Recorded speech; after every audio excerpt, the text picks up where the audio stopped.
ГСП онлайн. Городские новости сейчас. 5 мая – понедельник. Сразу около 40 автобусов, которые принадлежат ООО «Транспортная группа доверия», не вышли на маршрут.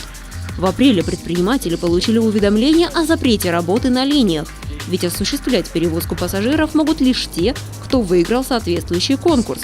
Однако по непроверенным данным известно, что 6 мая все выйдут на работу в обычном режиме. Поэтому сегодняшний шаг похож скорее не на исполнение предписания, а на демонстрацию или даже проверку, сможет ли город обойтись без такого количества частников. Но для ухтинских пассажирских перевозок это не стало серьезной проблемой, и компания быстро вошла в нестандартный режим работы. Автобусы есть, еще резервные стоят автобусы.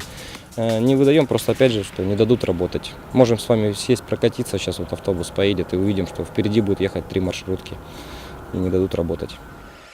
С момента окончания конкурса по перевозке пассажиров транспортная группа доверия в судебном порядке оспаривает итог.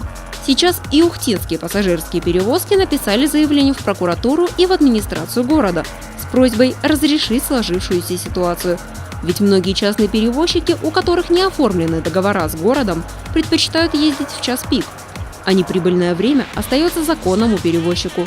В случае положительного судебного решения УПП готов обеспечить «Жемчужину Севера» городским автотранспортом и постоянным расписанием.